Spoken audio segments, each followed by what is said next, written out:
चलो बच्चा लोग आज समझते हैं हम लोग कि ऐसा क्या रीजन है जिस रीजन से 90% स्टूडेंट का जो मार्क्स है बोर्ड में कम आता है। जितना उम्मीद करते हैं उनके अनुसार उनका नंबर नहीं आता है। आप अब अक्सर सुने होंगे कि शुरू से कहा जाता है कि ये बच्चा तेज है, इसने तो क्लास 8, 9, 10 हर एक क्लास में अच्छा नंबर लेकर आया है, लेकिन बोर्ड में उसका कहीं ना कहीं नंबर हमारा फंस जाता है, बोर्ड में कहीं ना कहीं नंबर कम आता है। और दूसरी तरफ आप अक्सर सुने होंगे लोअर एवरेज स्टूडेंट है और जो शुरू से कम एजुकेशन किया है, कम एजुकेशन मतलब कि वो पढ़ने में उतना अच्छा नहीं था, उसका जो मार्क्स है क्लास 7, 8, 9 में हमारा कम आता है, लेकिन एक पे एक क्लास 10 में उसका हाईयर मार्क्स आ जाता है। ऐसा क्या रीजन है जिस वजह से क्लास 10 का जो मार्क्स है वो उम्मीद के मुताबिक नहीं आता है। तो भैया इसी बात पे, इसी टॉपिक पे इस वीडियो में चर्चा करेंगे और भैया आपको पूरा एक लॉजिक के माध्यम से समझाएंगे कि क्या रीजन है। देखो भैया ये सारा जो लॉजिक है हमारा इस पे डिपेंड करता है। जो पूरा एक साल है क्लास 10 का जो स्टडी का वो हमारा 3 फेज में बढ़ता है। पहला फेज क्या है? पहला फेज होता है भैया अप्रैल में जून का मंथ। ये अब जो हमारा 3 मंथ है, ये 3 मंथ हमारा फर्स्ट फेज में आता है, जिसको आप फन फेज भी कह सकते हैं। फन फेज लिखने का कारण क्या है कि भैया इसमें हम लोग उतना ज़्यादा नहीं स्टडी कर पाते हैं। हालांकि ऐसा देखा गया है कि भैया जो फर्स्ट फेज होता है हर एक स्टूडेंट का सुपर डुपर होता है। सुपर डुपर मतलब कि भैया जब आदमी जाता है क्लास 10th में तो इतना ज़्यादा स्टडी करता है, उतना स्टडी वो कभी किया ही नहीं हुआ होता है। एकदम ज़बरदस्त पढ़ाई करेगा, अपना एक 6-7 घंटा का रूटीन बनाएगा, पूरा किताब लेकर के आएगा और भैया किताब तो इतना खरीद लेगा कि एक मैथ के लिए R D Sharma, R S Rawal, NCERT की एनसीईआरटी चारों किताब खरीदा हुआ है और एक चैप्टर रियल नंबर को चारों किताब से बना रहा है। भैया फर्स्ट पेज जो है एकदम समझा जाता है हर एक स्टूडेंट का।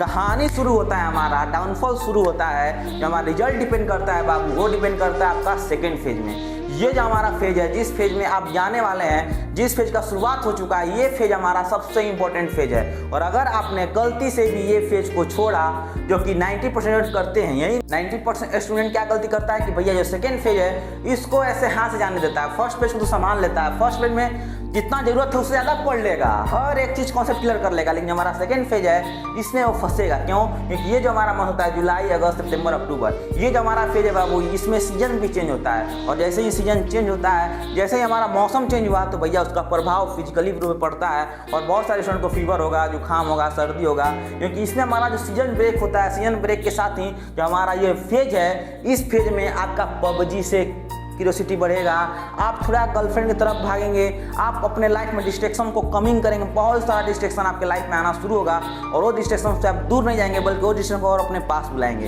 यही एक ऐसा फेज है जहाँ लड़का को, जहाँ एक स्टूडेंट को पबजी से प्यार होता है, फ्री फायर से प्यार होता है, वो अपना फ्री फायर दिन भर खेल रहा है, मजा ले रहा है, उसको लग रहा है कि हमारा जो फर्स्ट फेज था जिसमें हमने इतना स्टडी किया था वो फेज हमारा पूरा रिजल्ट डिसाइड करता है। नहीं बाबू, ऐसा नहीं होता है। जो फर्स्ट फेज होता है वो आपके रिजल्ट का 20% कवर करता है। अगर आपका ये फेज अच्छा है तो आपका रिजल्ट 20% अच्छा आएगा।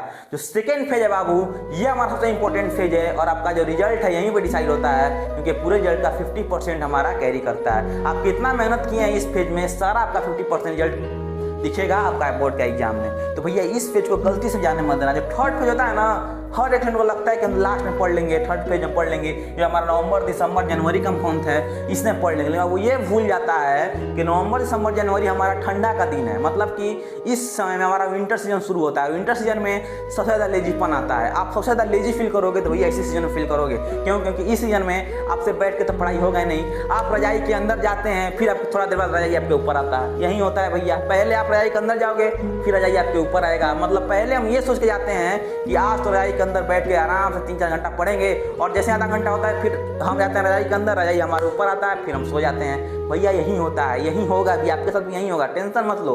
ये जो हमारा फेज है ये तो आपको चुटकी है, समय भी नहीं देगा आपको संभलने का।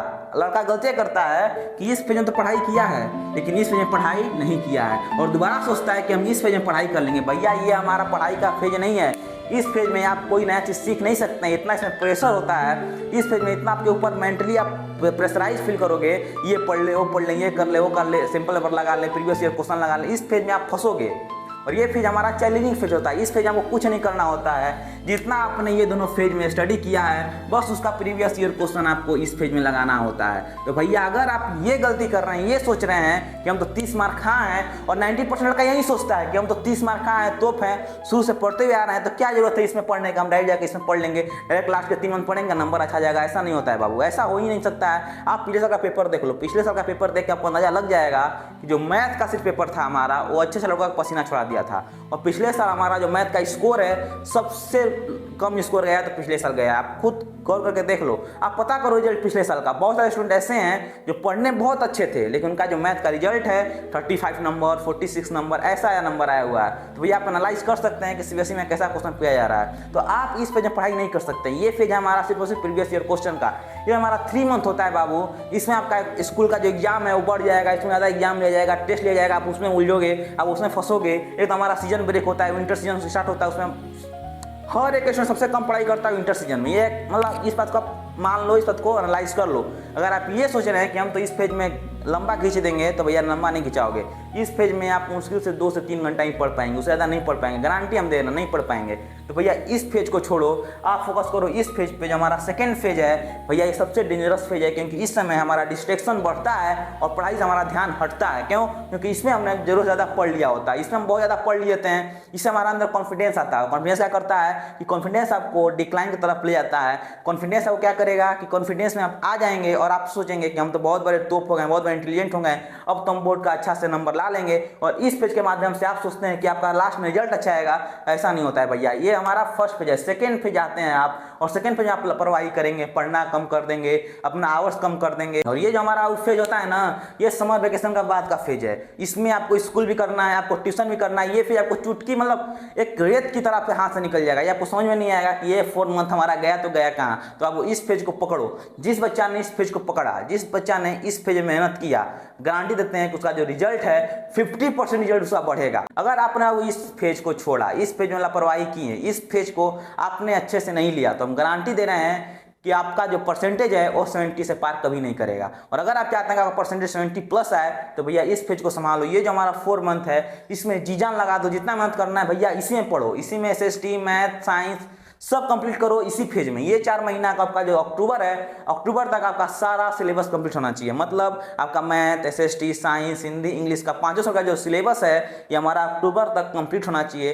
तभी आप कह सकते हैं कि आपका जो लास्ट 3 मंथ है, नवंबर दिसंबर जनवरी, इसमें प्रीवियस ईयर क्वेश्चन लगा सकते हैं, सैंपल पेपर लगा सकते हैं, CRT को दोबारा बना सकते हैं। जितना आपका एनालाइज करने का पावर होता है, जितना एनालाइज करने का शक्ति है, ये सारा इसमें आप यूज कर पाएंगे। वरना अगर आपने इस फेज को छोड़ा तो भैया सारा प्रेशर इस पे आएगा। और इस फेज में आपको पढ़ना भी होगा, आपको प्रीवियस ईयर क्वेश्चन भी लगाना होगा, आपको सैंपल पेपर लगाना होगा, उसके साथ ही आपको स्कूल भी करना होगा, स्कूल का टेस्ट भी देना होगा। इस समय आप उलझोगे तो आपका नंबर कम आना ही आना है। बोलो क्या समझ में आया?